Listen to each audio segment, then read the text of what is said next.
Op 11 november verschijnt de grote kanon van de Frieske skietnis. In 41 thema's. Rond die tijd alle toonsjes in de Ljouwerte kranten en bij Omroep Friesland alvast een van deze verhalen over de Frieske skietnis. Als Abe Lenstra in Amsterdam wennen hier, dan wie net Johan Cruijff, maar Abe uitroepen tot voetballer van de eeuw.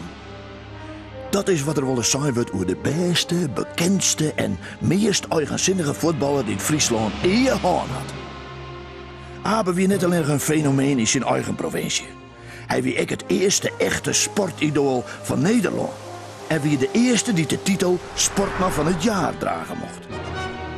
Hij hierde te danken aan zijn geweldige balbeheersing, zijn geniale spulinzog, zijn vermogen om vaak te scoren.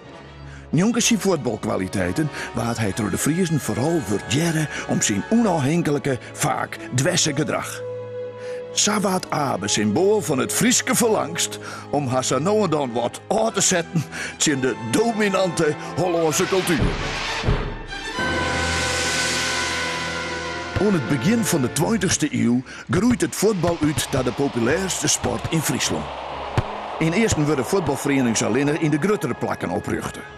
In de Liedsere dorpen bloedt het keertsen volkssport nummer 1. Voetbal is dan nog een sport voor jongens uit de betere, rijkere families. De eerste Frieske voetbalclub komt dan ook in Ljouwert. LAC Frisia. Nooit de Tweede Wereldoorlog breekt het voetbal definitief terug. Nou, ik in alle orenlagen van de bevolking. Het lijkt het wel als begint elke ding te voetballen. Overal komen voetbalvelden en voetbalverenigings.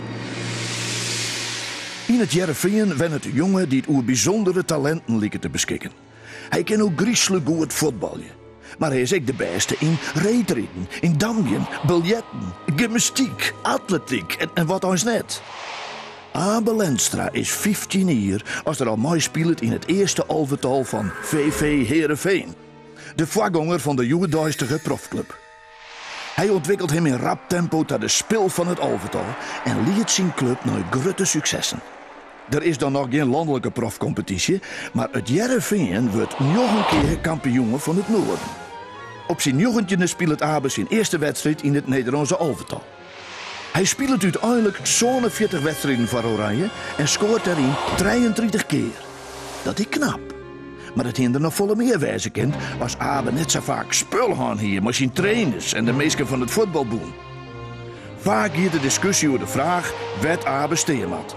Wel of net op zijn favoriete linksbinnenplak. Abe houdt vaak de poort stief en een soort Friesen vinden dat prachtig.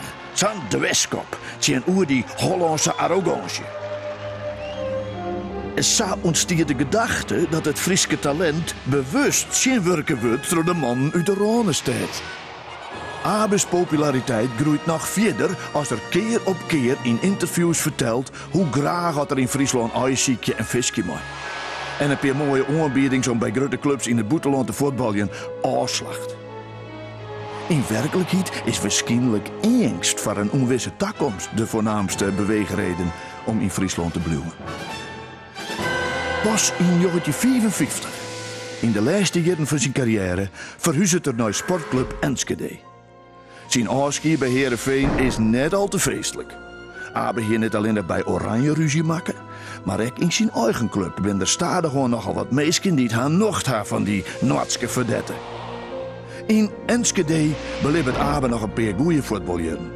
En hij bloedt ons zijn 38e nog mooi waan in het Nederlands elftal. Pas 4 na zijn 40ste houdt Abe Lenstra definitief op met voetballen. Hij gaat aan het werk bij een bierbrouwer. In 1977, hij is dan 56 jaar, kreeg er een beroerte en bedaart er in een rolstoel. In 1984 maakt het een hartstilstand en een aan zijn lippen. Na Abe had Friesland niet zo'n succesvolle voetballer grootgebracht. Roenem in het land wordt hij erkend als een van de beste Nederlandse voetballers eer. Bij de Friesen kon er al net mee stikken, doet hij in 1950 een 1-5 achterstand tegen Ajax omboogde in een 6-4 winst. Zo was het voetbal een heel belangrijker uitlaatklep voor de meesten om haar besef van Fries wezen te leren. Abe Lenstra had er een heel grote rol in gespeeld.